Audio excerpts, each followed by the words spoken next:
seguimos existiendo como negros pero sueltos. Nosotros también somos personas. La trampa de la que yo hablo es un problema común. Está en contra del desarrollo, está De todas maneras, el Estado es un legislador. Y me atrevo a decir que hasta podemos lograr la paz.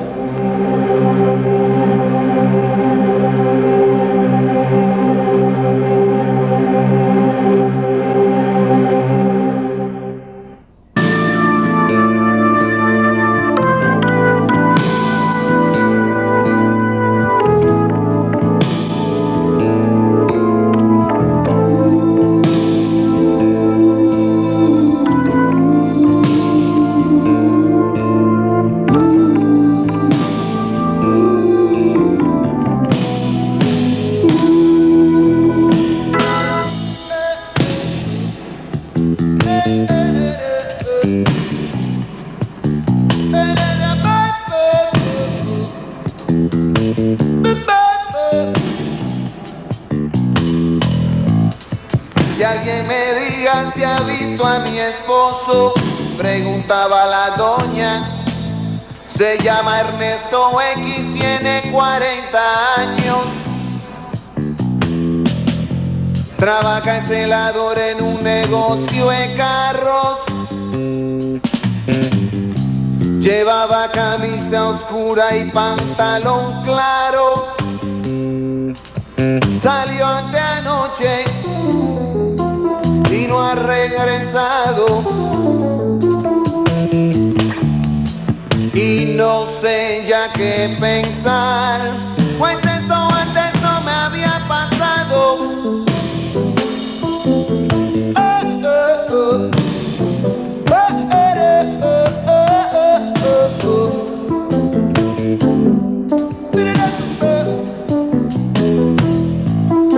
Llevo 3 días buscando a mi hermana.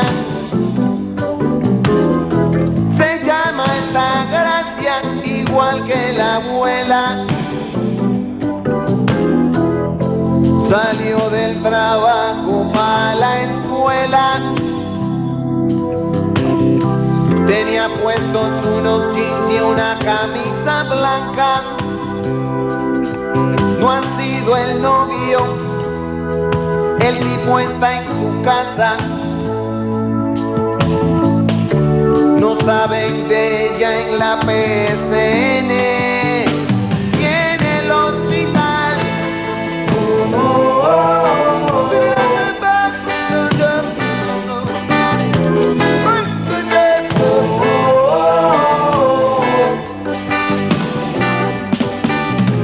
Que alguien me diga si ha visto a mi hijo.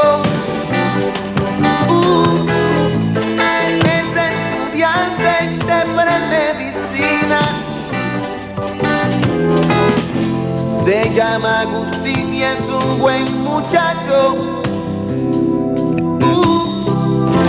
A veces es terco cuando opina. Lo han detenido, no sé qué fuerza. Pantalón blanco, camisa en rayas. Pasó anteayer.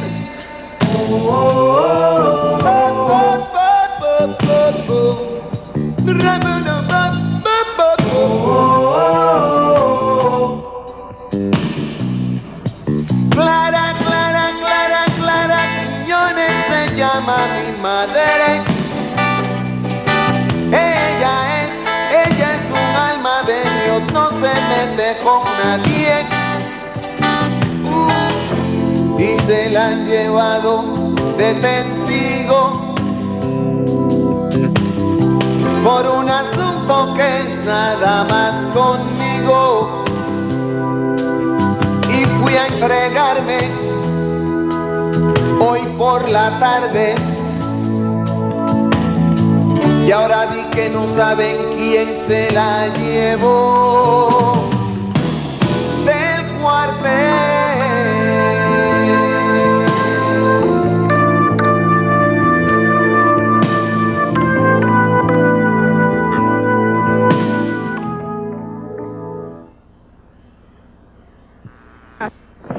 Nosotros estrenamos esta casa Y aquí fuimos muy felices hasta cuando Luis Fernando fue desaparecido. Yo la vendí hace 3 meses porque se me volvió una casa de fantasmas. Era el recuerdo de Luis,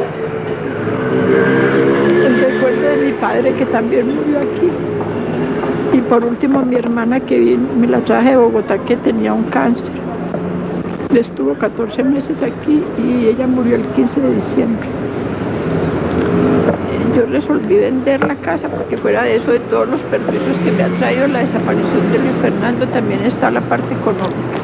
Y cuando antes venían otras personas a ver la casa, la querían comprar, entonces empezaban a hablar de qué iban a hacer en el patio, de qué iban a acomodar en tal alcoba, y yo sentía como un dolor tan grande de ver que tenía que salir de mi casa. Y cuando ofrecieron comprarla y que supe que la iban a demoler, no lo dudé, porque pensé, bueno, si no es para nosotros, que no sea para nadie, porque ya aquí ya levantan un edificio y ya pues como que nadie viene a adueñarse como de los recuerdos que habían en esta casa.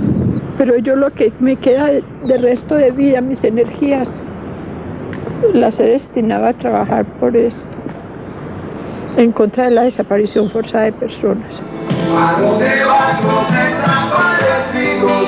Buscan el agua y en los matorrales. Mi esposo era obrero de Cementos Nare. Él se llama Víctor Manuel Izaza. Estaba trabajando en Cementos Nare desde el 73. Se colocó el 14 de enero del 73 en Cementos Nare. Cuando completó los 2 meses de prueba, entró a ser parte del sindicato. Y en el momento de la desaparición, él era de la junta directiva en la parte de solidaridad. ¿Quiénes son los presuntos responsables por la desaparición de su esposo? Los presuntos responsables por la desaparición de Víctor son los grupos paramilitares que operan ahí en el Magdalena Medio. O sea, están involucrados los de Puerto Nare y la Sierra. Cuando a mí me sucedió esto, yo no sabía de derechos humanos ni sabía de nada. Si yo hubiera sabido algo, yo hubiera podido hacer algo más. Pero entonces ya con lo que he aprendido, he ido atando cabos y mirando por qué me decía, por qué el secretario no me dejaba pasar donde el juez, por qué me decía que no, que tranquila, que sí, que ya estaban investigando y no me dejaban seguir, y me decían también que no me podía venir de allá, que porque Víctor iba a aparecer y que entonces no me encontraba allá en el pueblo. Pero la razón también fue que me vine, y al venirme entonces encontré quien me orientara y cómo denunciar. Se demandó al municipio, porque como al estar detenido eran responsables de la seguridad de él, porque es imposible que a una persona lo saquen de una cárcel y no pase nada. Si él se hubiera escapado, me imagino que hubieran puesto un batallón detrás de él a perseguirlo, pero lo sacaron y nada pasó. Hubo cambio del que cuidaba del celador alrededor del sitio, hubo cambio, que casualmente pues sospechoso eso, porque hubo cambio esa noche y estando ahí pegadita a la escuela de la cárcel, a ellos lo sacaron a la 1 de la mañana y hasta las 3 de la mañana él se vino a dar cuenta que habían hecho ese operativo, que habían sacado esos detenidos. Y el que estaba cuidando la escuela era el suegro, o sea, sí, suegro del paramilitar, de un paramilitar de ahí. ¿Qué experiencia le ha dejado a usted trabajar aquí como familiar de un desaparecido en esta oficina de ASFADES en Medellín? A ver, esto me ha servido a mí de terapia, porque cuando yo supe de ASFADES, yo estaba muy mal, muy mal, muy mal. Y encontré a un grupo de familias que les sucedía lo mismo, que se reunían, donde uno encuentra un lugar donde lo escuchan, porque uno, la demás gente, no lo escucha, porque le dicen, no, eso es boba, eso que pasa, eso no pasa aquí en Colombia, o eso fue que se fue con otra, o algo estaba haciendo cuando se lo llevaron, ¿cierto? Eso es lo que a uno le contesta. Pero aquí encontré un sitio donde me escucharon y donde yo también aprendí a escuchar a los demás y a trabajar, ya no solamente por mi caso, porque cuando yo entré con las ansias de trabajar por el caso de Víctor, de encontrarlo. Y aquí aprendí a trabajar no solamente por el mío, sino por el de los demás. ¿Qué es para usted la impunidad hoy, después de esta experiencia personal? Ay, la impunidad es como lo más terrible que puede ocurrir en Colombia, porque pues nosotros que estamos día y noche tras nuestro caso, no hemos podido lograr nada. Entonces se imagina la gente que ni siquiera mueve un dedo. Entonces, pues la impunidad es lo más terrible, es lo más impresionante, es lo más desastroso que puede haber aquí en Colombia. ¿Qué piensa o qué siente usted cuando alguien, como se dice popularmente, tira la toalla? Ay, siento un dolor tan grande, siento una tristeza porque, por ejemplo, para mí es como seguir en esta lucha, como no dejarlos tranquilos, como seguir cada día que estén nombrando a Víctor y escribiendo y por todos los otros. Por eso siempre estamos enviando oficios a que nos den respuesta por todos los casos. Entonces le da a uno como esa tristeza, porque si todo el mundo estuviera aquí, si todo el mundo estuviera denunciando, escribiendo, preguntando por su desaparecido, quizás hubiera una respuesta. Me da mucha tristeza, me da mucho dolor. ¿Qué cree usted que le va a dejar a la sociedad colombiana con su trabajo, que es anónimo, silente, duro, a veces estéril? ¿Qué cree usted que le está dejando a la sociedad colombiana? Y desanimador. A ver, no sé. Pues yo he puesto lo que tengo de mí, lo he dado a este trabajo. Y espero que los demás miren como esa fuerza de voluntad, como esa que tiene uno para seguir trabajando, que sí, trabajar, y que algún día, si yo no logro encontrar a Víctor, los demás lo logren encontrar. ¿Qué siente usted por un desaparecedor? Es la palabra que se puede emplear para quien desaparece a una persona, quien practica ese delito tan atroz. ¿Qué experimenta usted como una víctima de un desaparecedor? Ay no, dolor por ellos, mucho dolor por ellos, porque ellos no alcanzan a imaginar en la desolación tan horrible que dejan la familia. Quisiera como que ellos algún día entendieran el mal tan grande que le están haciendo a la sociedad. ¿Cómo le explica usted esto a sus hijos? Pues yo siempre les he dicho a ellos que no hay que tener rencor por ellos, porque ni siquiera saben lo que están haciendo, y que el hecho que están haciendo Dios se los va a cobrar. Dios se lo va a cobrar, porque es el único que hace justicia verdadera. Es el único. ¿Por qué se desaparece? Porque no todos somos. ¿A quién tiene usted desaparecido? A mi hijo Norberto Javier Restrepo. ¿Quién lo desapareció? Pues según una llamada anónima, lo desapareció la SIGIN. ¿Encontraron el cadáver de su hijo? Se encontró por los lados de Santa Bárbara a los 11 días de desaparecido. ¿Está usted completamente seguro que era el cadáver de su hijo? Sí, estoy segura que era el cadáver de mi hijo. ¿Cuántos años lleva usted buscando que este crimen no quede en la impunidad de este delito? 2 años, desde el mismo día en que desapareció. ¿Qué ha significado para usted esta experiencia? Esta es una experiencia bastante triste, dolorosa, porque figúrese uno perder un ser querido, que un hijo es una vida. El hijo de uno es la vida de uno mismo. Yo prácticamente desde que él faltó, yo es como un autómata, como si me moviera algo, pero inclusive es uno como un muerto andando, porque ya uno no tiene tranquilidad para nada. Yo me pongo a pensar cuando piden paz.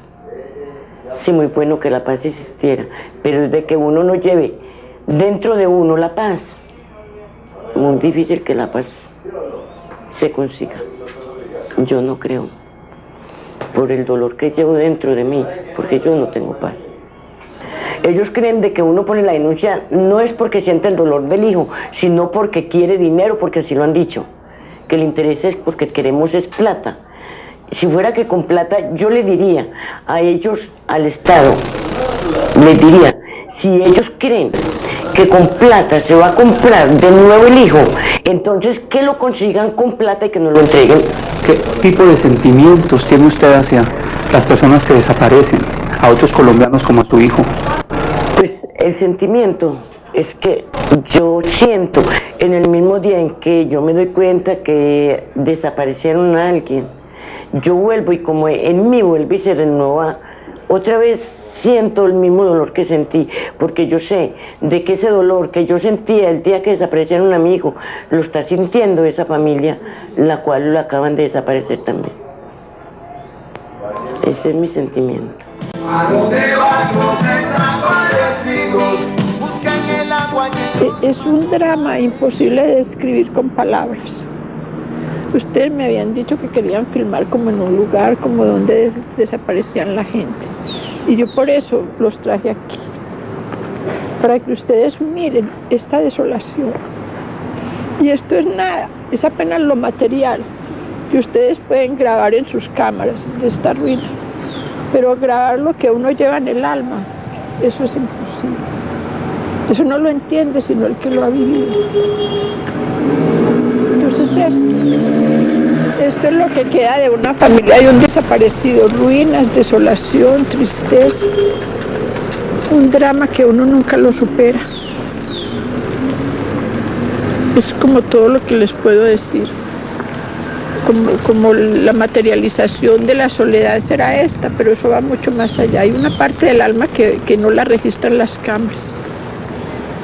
Esto uno piensa que va a morir y yo inicialmente sí me vi muy enferma, inclusive no estoy bien. Pero cuando yo pensaba que me iba a morir y pensaba, bueno, si yo me muero, pues mejor para todos.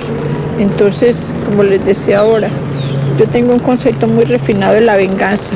Y yo vivo por venganza, pero no por la venganza de hacerle mal al otro, sino por denunciar y denunciar y denunciar hasta el cansancio. Y hacer que todos los días tengan que escribir el nombre de Luis Fernando Lalinde. Porque no es solamente un puñado de restos los que yo estoy tratando de rescatar, sino que yo estoy tratando de rescatar su dignidad y su identidad, porque él era un ser humano. Y es la dignidad y la identidad de todos los desaparecidos. Porque todo ser humano, por humilde que sea, en esta vida ha dejado una huella y esa huella no la puede acabar nadie, no la puede destruir nadie. ¿Cómo es posible reconstruir desde esa desolación y desde ese derrumbamiento interior que se siente con la desaparición de un ser querido? ¿Cómo es posible volver a levantarse, según su experiencia?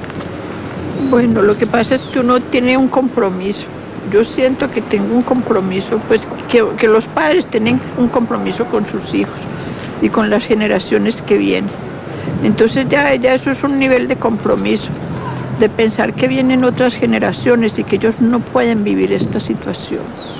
Esto es el último grado a lo que pueden llegar los abusos de autoridad. Es volver, yo quiero mucho este país, yo soy muy nacionalista. Y yo no quiero ver a Colombia convertida en un argentino. Y es que allá estamos y si se quiere tal vez en peores condiciones. Entonces a mí me duele mucho el país.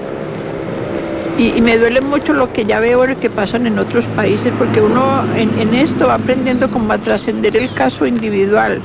Porque ya no es el caso de Luis Fernando Lalinde, es los desaparecidos de este país.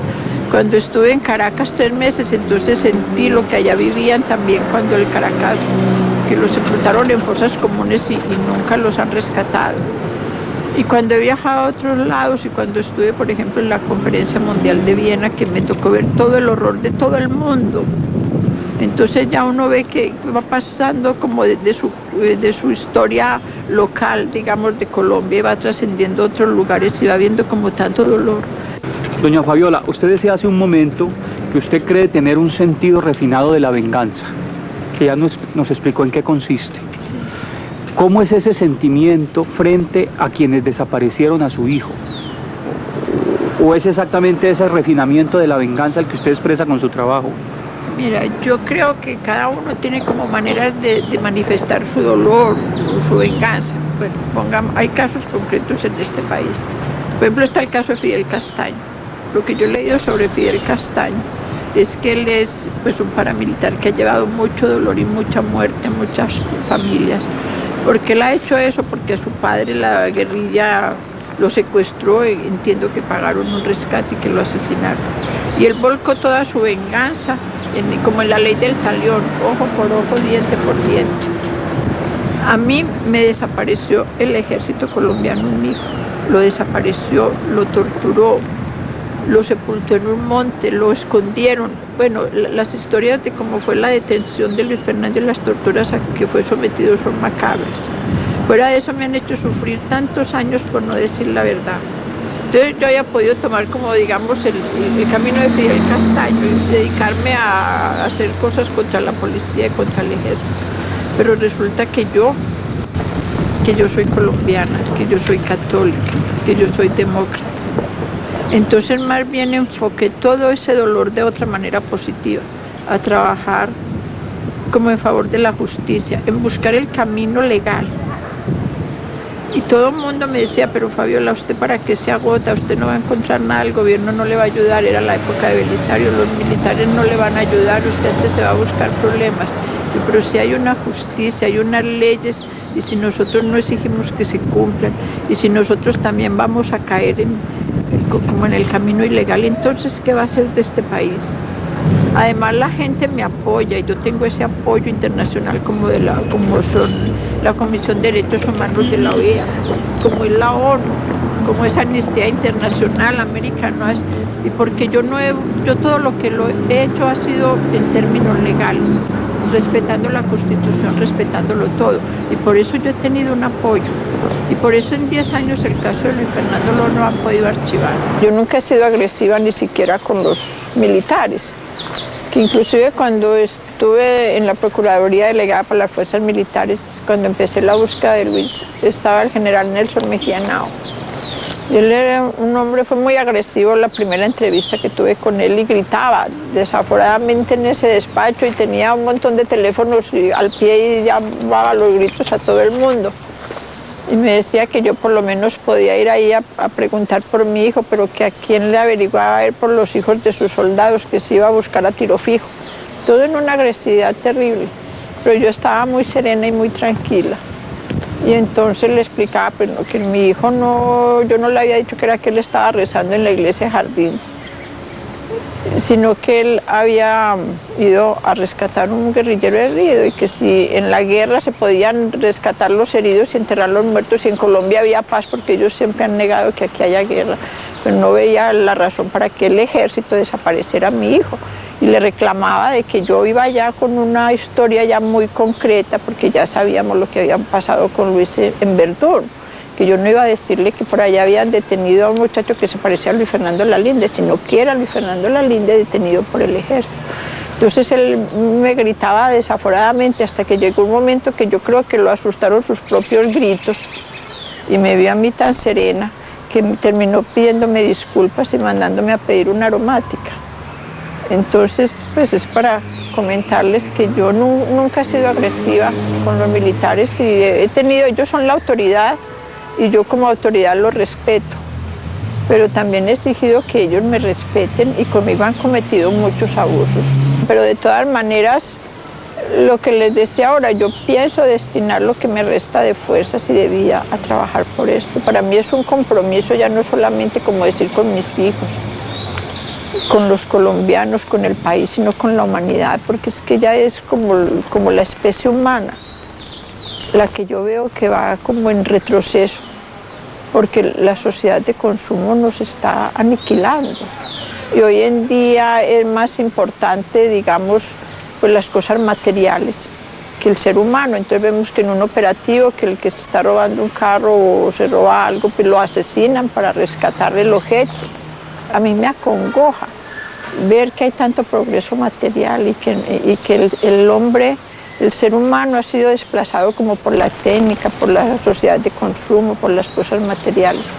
Yo a veces pienso que bueno, que nosotros en este siglo nos tocó vivir, ha sido como un siglo de extremos. Por un lado estaba el comunismo y el comunismo se derrumbó porque era el otro extremo. Yo muchas veces me pregunto cuándo será que se derrumba el capitalismo y la sociedad de consumo y el ser humano como que recupere su lugar en la vida. Entonces es como mi compromiso con la vida. Además yo en medio de tanto dolor, yo he recibido mucho de la vida, porque he recibido toda esa solidaridad que me ha sostenido. y que sabiendo que aquí, mientras en Colombia, pues las mismas autoridades me desaparecieron a mi hijo, el menor tuvo que salir refugiado, Mauricio está fuera del país cuando ya terminaba su carrera de Derecho de una manera muy brillante, que nosotros hemos sido detenidos, sacados en los medios de comunicación como narcoguerrilleros y subversivos. Entonces en esas noches de desvelo, pues uno tiene que reflexionar sobre muchas cosas, ya aprende uno a superar, digamos, su propio egoísmo, porque yo no voy a negar que al principio yo estaba interesada en encontrar a Luis Fernando Lalinde, a mí no me interesaba como alguien más, sino cuando ya empecé en esa búsqueda. Entonces me di cuenta que había un problema de fondo, que no era solamente Luis Fernando Lalinde, el desaparecido, sino que era toda una generación. Desde esta simbología de la soledad, de la desolación, ¿qué le dice usted a quienes desaparecen y siguen desapareciendo? Vea, yo por esa gente siento una tristeza muy grande. Yo no siento odio, porque en mi corazón no hay espacio para el odio. Siento es un profundo dolor, que es muy diferente el dolor profundo al odio. A mí me da mucho dolor de saber que hay personas que, bueno, los torturadores, pues que se ganen su vida como en esa manera tan triste, atormentando a otro ser humano, pues eso tiene que ser un dinero que quema, que duele, porque ellos de todas maneras ese es su trabajo y ellos deben recibir un sueldo, porque yo me imagino que eso no lo hacen gratis, que eso no es gratuito. Entonces siento mucho dolor por esa gente, tal vez más dolor por ellos que tal vez por los mismos desaparecidos, porque yo creo que entre ser víctima y victimario, tal vez, para mí tal vez hubiera sido más doloroso saber que Luis Fernando era un torturador. He aprendido de que uno tiene que trascender como lo personal y que tenemos ya a estas alturas de la vida, de que yo ya tengo mucha edad, que ya tengo más de medio siglo encima, pues a pensar como en el compromiso con la vida y con la generación de mis hijos, de los nietos, de los que vienen. Carros acelerados, frenos, gritos, eco de botas en la calle, toques de puerta, quejas por dioses, platos rotos. Estaban dando la telenovela, por eso nadie miró pa' afuera. ¿A dónde van los desaparecidos? Buscan el agua y en los matorrales. ¿Y por qué es que se desaparecen? Porque no todos somos iguales. Y cuando vuelve el desaparecido, cada vez que los trae el pensamiento, ¿cómo se le habla al desaparecido? Con la emoción apretando por dentro. Oh, oh, oh.